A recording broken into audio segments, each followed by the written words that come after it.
नरक फरक गोटा किछि नाही ये एइटी आमे जा भोगुचे एइटी गोटा नरक ताले जदी एइटी गोटा भोग नरक ताले खराब काम लोक करथुवा लोकटा काई भलरे मरि गेला ताले से खराब काम करथला ताको दंड मिलिबा कथा ये जन्म रे आसे कोन भलरे मरि गेला हाथ टकला से समझी हां नरक रो कथा वर्णना करछन्ती कोठी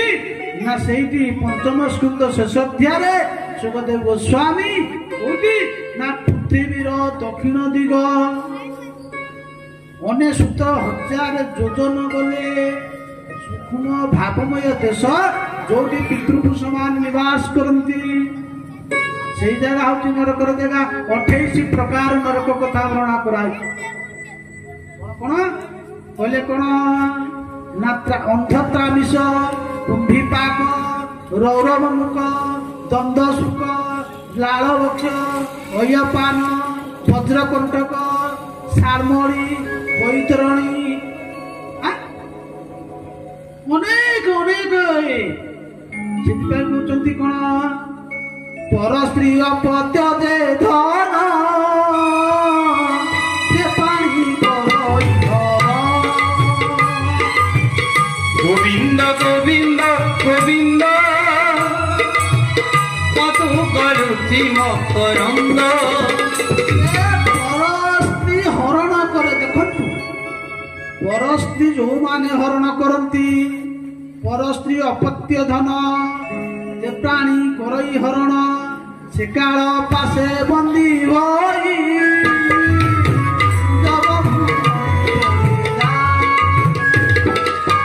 गोविंद गोविंद गोविंद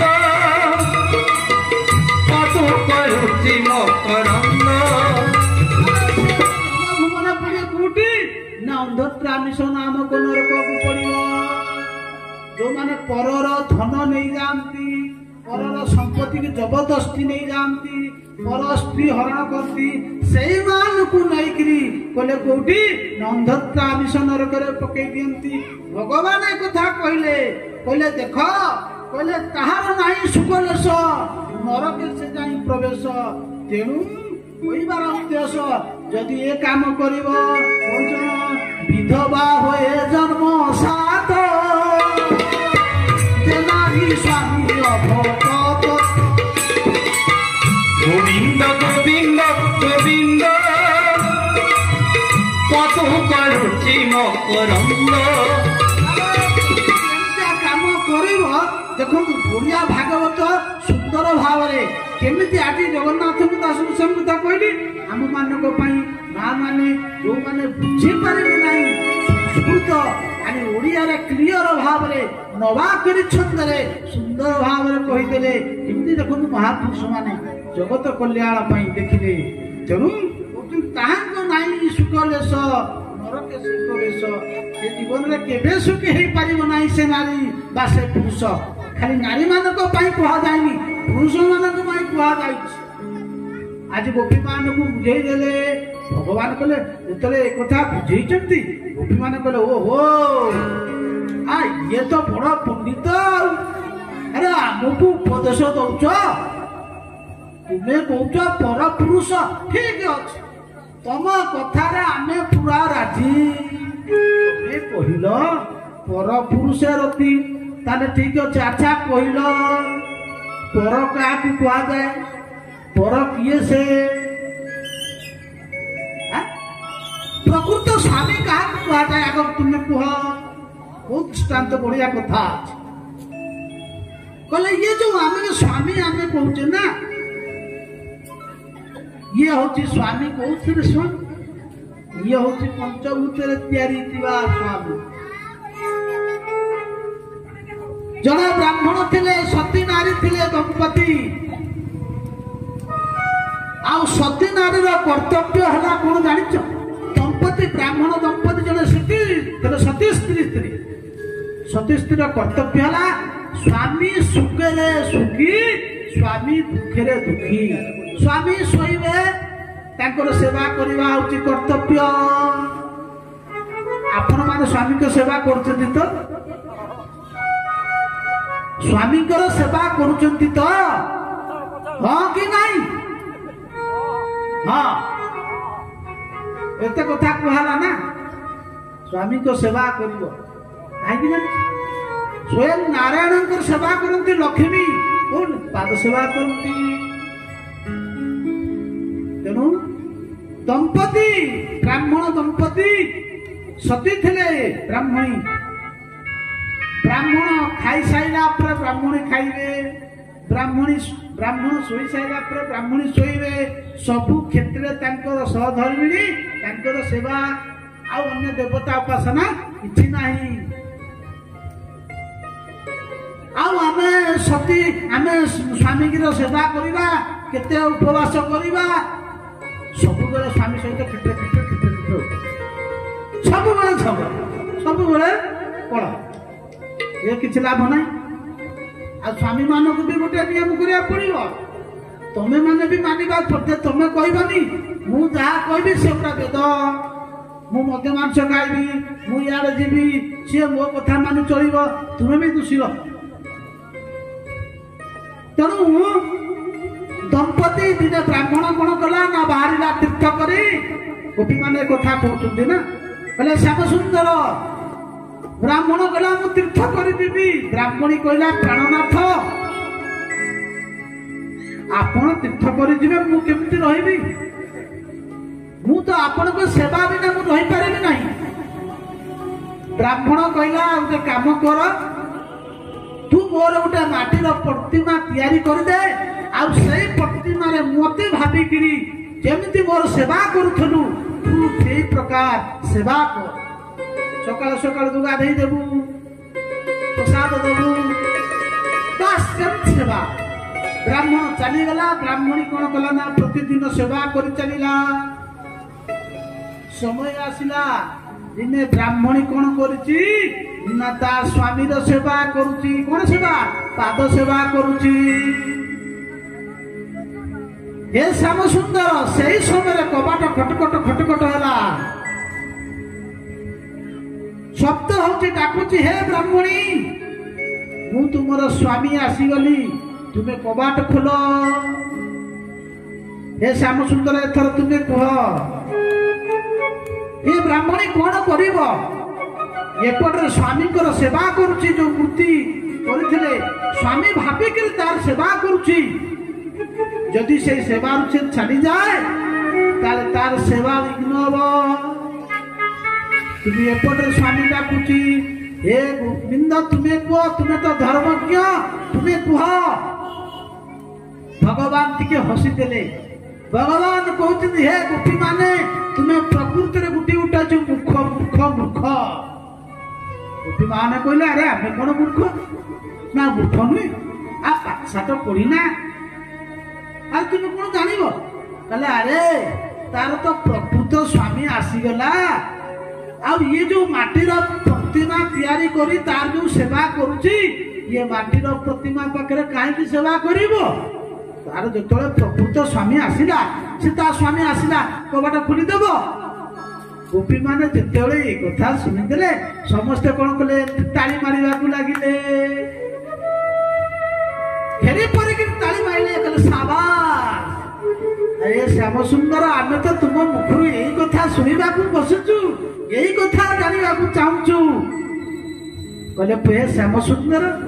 तुमे ठीक कथा कहिलो जोते बेले तार प्रकृत स्वामी आसी पहुंची गला ताले माटीर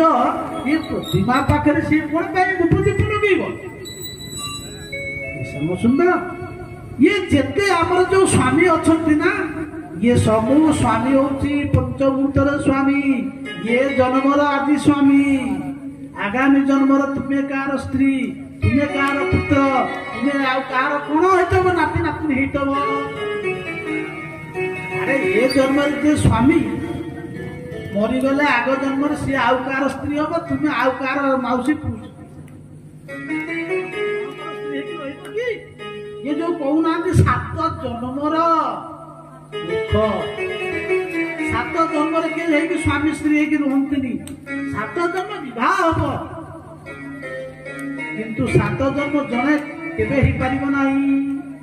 गोपी मैंने कहते प्रकृत स्वामी आसीगले प्रकृत स्वामी हूँ तुम्हें ये जिते स्वामी होती माटीर स्वामी भगवान परीक्षा करुले भगवान प्रसन्न देखले धन्य धन्य गोपी माने हे गोपी माने मु जानिबा को चाहूथली प्रकृति रे तुमे माने मते केते भल पाउछ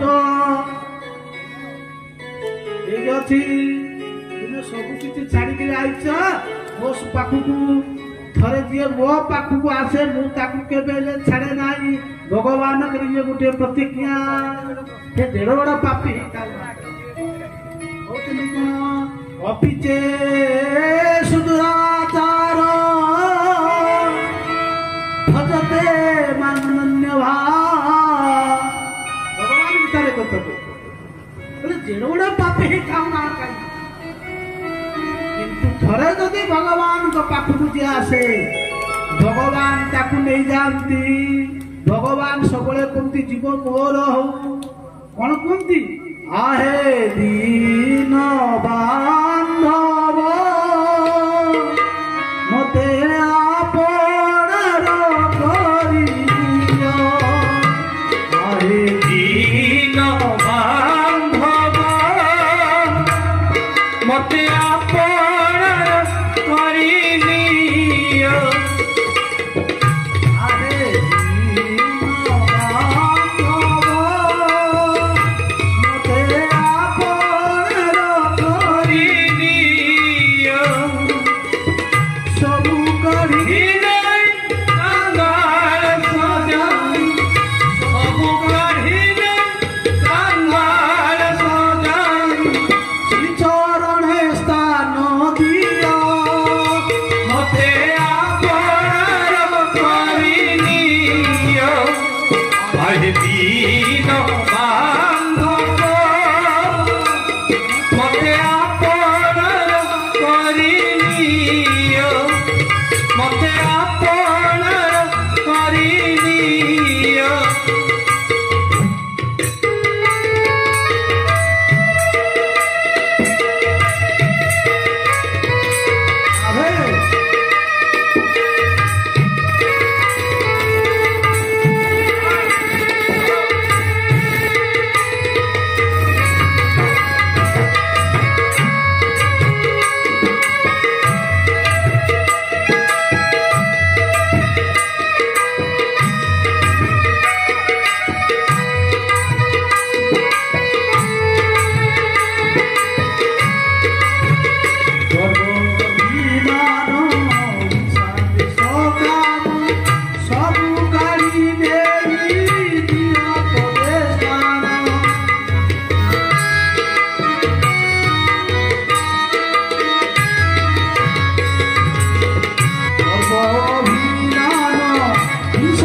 अरे सबु कहिने कांगार सजाई सबु कहिने कांगार सजाई श्रीचरणे स्थान दियो मते आपणर करिनियो आहे दीन बांधव मते आपणर करिनियो मते आपणर करिनियो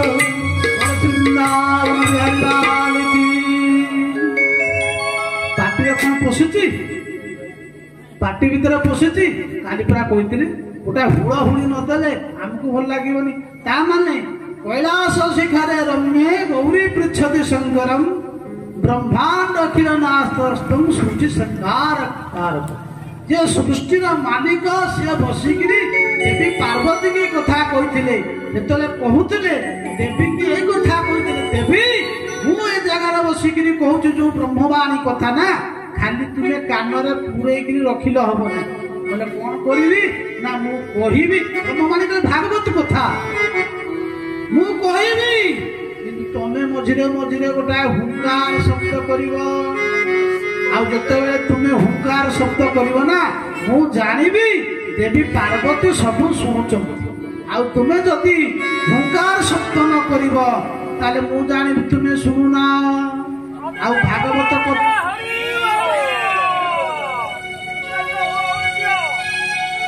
ଭାଗବତ କଥା ହଉଥିବ ତୁମେ ହୁଙ୍କାର କରିବ ନାହିଁ ହରିବୋଲ ଦେବ ନାହିଁ ତାହେଲେ କଣ ହବ?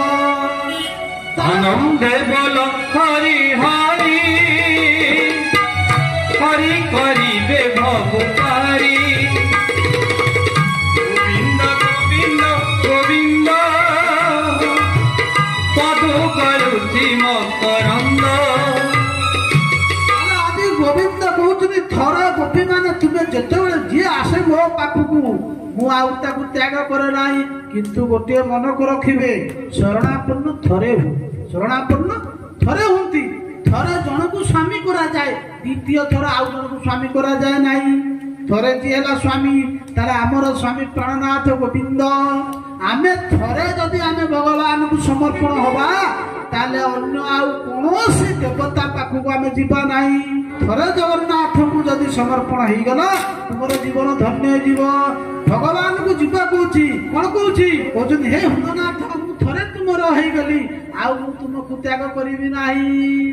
ଆଜି ଭଗବାନ କଣ କଲେ ଗୋପୀ ମାନଙ୍କର ମନ କଥା ବୁଝିଗଲେ ହେଲେ ଠିକ ଅଛି ଆସ। ଆଜି ଭଗବାନ ବିଶାଳ ବାହୁରେ କହୁଛନ୍ତି କଣ ବାହୁ ପ୍ରସାଦ ପରିରମ୍ୟ କରାର କରୁ। ଆଜି ଭଗବାନ ବାହୁ ପ୍ରସାରିତ କରିଦେଲେ ଏ ଗୋପୀ ମାନ ସବୁ ଚାଲି ଆସିଲେ ଆଉ ଭଗବାନଙ୍କ ପାଖରେ ଆସି କଣ କଲେ ବିଭିନ୍ନ ପ୍ରକାର କ୍ରୀଡ଼ା ମାନ ସବୁ କଲେ। ସୁଖଦେବ ଗୋସ୍ୱାମୀ ରାଜା ପରୀକ୍ଷିତଙ୍କୁ କହୁଛନ୍ତି ହେ ରାଜା ବାହୁ ପ୍ରସାର ପରିରମ୍ୟ କରାର କରୁ ନିବିଷ୍ଟନାବନକନାଗ୍ର ପ୍ରାପ୍ତି ଖିଲ୍ୱାବଲୋକ ହସିତୈ ସୁନ୍ଦରୀ ନାମ କହୁଛନ୍ତି କଲେ ମୁତୟନଂ ରତିପତିଂ ରମୟାଞ୍ଚକାର। ଆଜି ରତିପତିଂ ରମୟାଞ୍ଚକାର ରତିପତି କି ଜାଣିଛନ୍ତି ରତିପତି କାମଦେବ ଯେ କାମଦେବକୁ ବାନ୍ଧିକିରି ପକେଇଦେଲେ କିଏ ସେ ମଦନ କହିଲେ କାମକୁ ଯିଏ କାମ ଦିଅନ୍ତି ଅର୍ଥାତ୍ ମନମଥ ଯେ ମଦନ କଲେ କାମକୁ ଯିଏ ମନ୍ଥନ କରନ୍ତି ସିଏ ହଉଛନ୍ତି କିଏ ସେ ନା ମଦନ ମୋହନ। ଆଜି ମଦନ ମୋହନ କଣ କଲେ ନା କାମଦେବକୁ ବାନ୍ଧି ଯାଇଛନ୍ତି ଅର୍ଥାତ୍ ଏଇ ନୀଳା ଭିତରେ କାମନାର ଲେଶ ମାତ୍ର ଗନ୍ଧ ନାହିଁ। ଆଜି ଗୋପୀ ମାନଙ୍କୁ ଡାକିଦେଲେ ଆଉ ଡାକିଦେଲେ ଯେତେବେଳେ ଗୋପୀ ମାନ ସବୁ ଚାଲି ଆସିଲେ ଆଉ କେମିତି ରାସରେ ଭଗବାନ ସୁଖଦେବ ଗୋସ୍ୱାମୀ ରାଜା ପରୀକ୍ଷିତଙ୍କୁ ଯୋଉ ବର୍ଣ୍ଣନା କରିଛନ୍ତି ସଂସ୍କୃତ ଭାଷାରେ କହୁଛନ୍ତି କଣ ନା ବାହୁ ପ୍ରସାର ପରିରମ୍ୟ କରାର କରୁ ନିଧି ସ୍ତନନର୍ମ ନଖଇ ପାତେ। କାହାକୁ ନେଇ ଆସିଲେ କାହାର ଉଷ୍ଠରେ ଉଷ୍ଠ ଲଗେଇ ଚୁମ୍ବନ ଦେଲେ କାହାର କୋପଳରେ ଚୁମ୍ବନ ଦେଲେ କାହାର ଗାଲରେ ଚୁମ୍ବନ ଦେଲେ କାହାର କର୍ଣ୍ଣମୂଳରେ ଚୁମ୍ବନ ଦେଲେ କାହାର ନାଭି ଦେଶରେ ଦେଲେ କାହାର ଉଭୟ ଦେଶରେ ଦେଲେ। ଭଗବାନଙ୍କର ଇଏ ହଉଛି ଲୀଳା ଇଏ ହଉଛି ଭଗବାନଙ୍କର କ୍ରୀଡ଼ା। ଆଜି ଗୋପୀ ମାନଙ୍କ ସହିତ ଲୀଳା କଲେ ଏଠି ଭାବିବନି କୌଣସି ଶାରୀରିକ ସମ୍ପର୍କ ଏଠି ଶାରୀରିକ ସମ୍ପର୍କ ଖେଳ ଖେଳ କଣ କହିଲେ ବାଳକ ଜନ୍ମେ ବିମ୍ବ ଦେଖି ଖେଳ ହି ହୋଇ ସବୁ ଭାରି। গোবিন্দ গোবিন্দ গোবিন্দ পদু করুচি মকরন্দ গোবিন্দ গোবিন্দ গোবিন্দ পদু করুচি মকরন্দ। ବାଳକ ସେ କଣ ଦେଖେଇଛ ତା ଛାଇକି ଦେଖି କୌଣସି ନିରବା ଛାଇଟା ପଡିଲେ ସେ ବାଳକ କଣ କରେ ତାକୁ ଦେଖି ଦେଖିଲେ ଡେଇଁ ପଡେ କାହିଁକି ସେ ଭାବୁଛି ମୁଁ ଯେମିତିଆ ମୋ ବାକି ଆଉ ଦେଖିଏ। ଠିକ ସେଇ ପ୍ରକାର ଭଗବାନ ହେଲେ ବିମ୍ବ ତାଙ୍କର ପ୍ରତିବିମ୍ବ ହେଲା ଏ ଗୋପୀ ମାନେ। ଆଜି ଗୋପୀ ମାନଙ୍କ ସହିତ ପ୍ରଭୁ ଆଜି ରାସ କରିବେ ଠିକ ସେଇ ପ୍ରକାର ଆଜି ଗୋପୀ ମାନଙ୍କ ସହିତ ଏଇ ପ୍ରକାର ରାସ କରୁଛନ୍ତି ନିବିଷ୍ଟନ ନଖ ନରମହି এই দ্বারা এই প্রকার লীলা করি কলে কামদেবকে কোন কলে রতিপতি রময়াঞ্চকার। রতিপতি কইলে কি আছে কামদেব কামদেবକୁ বান্ধি দেলে হে কামদেব তুমি এইটি বস দেখ মু কেমিতি ব্রত সুন্দরী ମାନଙ୍କ সহিত মহারাস କରୁଛି। কামର অধিକାର ଥିଲା କାମ କହିଲା ବିଶ୍ୱ ବିଜୟୀ ଇଏ ସଂସାରରେ ପ୍ରତ୍ୟେକ जीवମାନଙ୍କୁ ମୁଁ ସତାଉଛି କଷ୍ଟ ଦଉଛି ମୋ ଭୟରେ ଭଗବାନ ଶଙ୍କର ଥରହର ହେଇଯାଆନ୍ତି ମୋ ଭୟରେ ଇନ୍ଦ୍ର ଭୟଭୀତ ହେଇଯାଏ ଆଉ ମୋ ଭୟରେ ପିତାମ ବ୍ରହ୍ମା ଉର୍ବଶ୍ରୀକି ଘର ପାଇ ପକେଇଲେ ଯାହା ବି ଶାସ୍ତ୍ରରେ ବ୍ରହ୍ମା ବାଗିଆ ଭଗବାନ ଶଙ୍କର ସେ ମଧ୍ୟ ତରଳି ଗଲେ ମୋର ପ୍ରଭାବରେ ମଦନ କଲେ କାମର ଅଭିମାନ ଥିଲା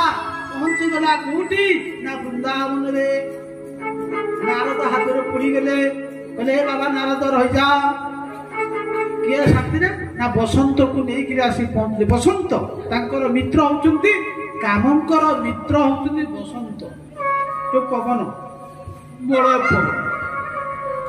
ନେଇକିରି ଆସିଲେ କହିଲେ ହେ ବାବା ନାରଦ ମୋ ନାଁ ହଉଛି 13ଟା ନାଁ ମୋ ନାଁ ଶୁଣିଲେ ସମସ୍ତେ କୀଟ ପତଙ୍ଗ ଭୟଭୀତ ହେଇଯାଆନ୍ତି କଣ ମୋ ନାଁ ଜାଣିଛ କହିଲେ ମଦନ ମନମଥ ମାର ମୋ ନାଁ ହଉଛି ମଦନ ମନମଥ ମାର କନ୍ଦର୍ପ ଅନଙ୍ଗ ଦର୍ପ ପଦ୍ମିନ ଏମିତି ହିସାବ କଲେ 13ଟା ନାଁ ହଉଛି କାମଙ୍କର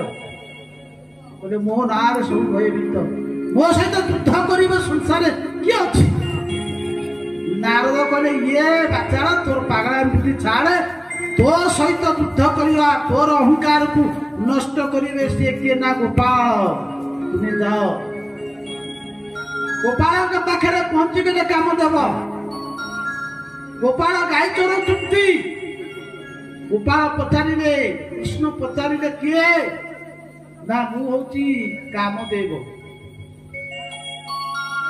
କହିଲେ ମୁଁ ଆସି ତମ ସହ ଯୁଦ୍ଧ କରିବା ପାଇଁ କହିଲେ ତୁମେ ମୋ ସାଙ୍ଗେ ଯୁଦ୍ଧ କରିବ ନା ହଁ ନା ଯୁଦ୍ଧ କେମିତି କରିବ ନଗରରେ କରିବ ନା ଯୁଦ୍ଧ ଭୂମିରେ କରିବ କହିଲେ ମୁଁ ଯୁଦ୍ଧ ଭୂମିରେ କରିବି ଯୁଦ୍ଧ ଭୂମିରେ କଲେ ବହୁତ ଆନନ୍ଦ କହିଲେ ଠିକ ଅଛି ମୁଁ ସେଇଦିନ ତମ ସହିତ ଯୁଦ୍ଧ କରିବି ଯୁଦ୍ଧ ଭୂମିରେ ରାସ ପୂର୍ଣ୍ଣିମାରେ ମୁଁ ଯେତେବେଳେ ବ୍ରଜସୁନ୍ଦରୀ ମାନଙ୍କୁ ବ୍ରଜ କୁମାରୀ ମାନଙ୍କ ସହିତ ରାସ କରିବି ଆଉ ସେଇ ସମୟରେ ତୁମେ ଆସି ପହଞ୍ଚିବ ଆଜି ଭଗବାନ ରାସ କରିବେ ଆସି ପହଞ୍ଚିଗଲା ଭଗବାନ ଅତିପତିକି ରମୟାନ ଚକାର ବାନ୍ଧି ପକେଇଲେ ବାନ୍ଧିକି କହିଲେ ବସ ଦେଖ ମୁଁ କଣ କରୁଛି ତେଣୁ ଆଜି କଣ କଲେ ନା ଗୋବିନ୍ଦ କଣ କଲେ ଗୋପୀ ମାନସ ରାସ ଆରମ୍ଭ କରିଦେଲେ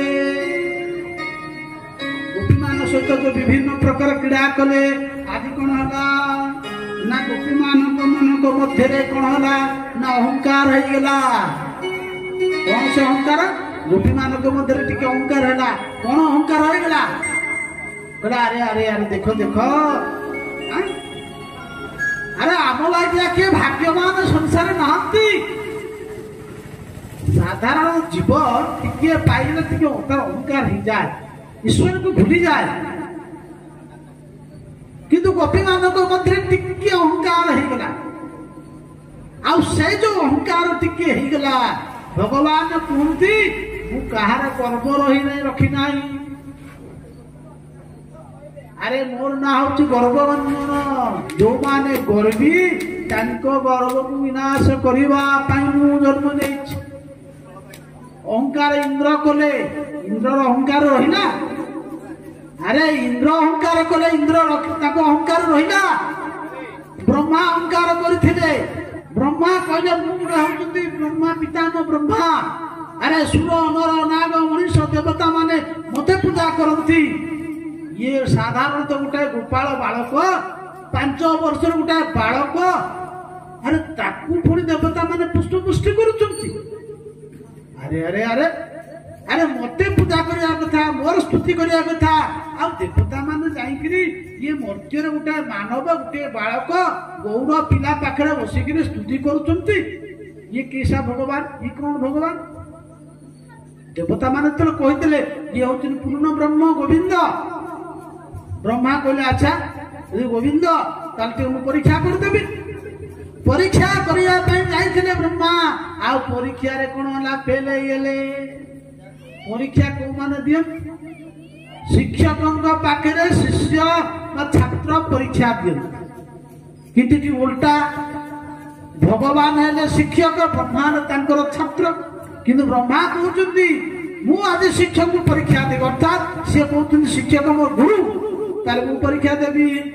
ତାହେଲେ ବ୍ରହ୍ମା ଆଜି କଣ କଲେ ନା ପରୀକ୍ଷା କଲେ, ଆଉ ପରୀକ୍ଷାରେ କଣ ହେଲେ ସମ୍ପୂର୍ଣ୍ଣ ଫେଲ ହେଇଗଲେ। ବ୍ରହ୍ମାଙ୍କର ଯୋଉ ଅହଙ୍କାର ଥିଲା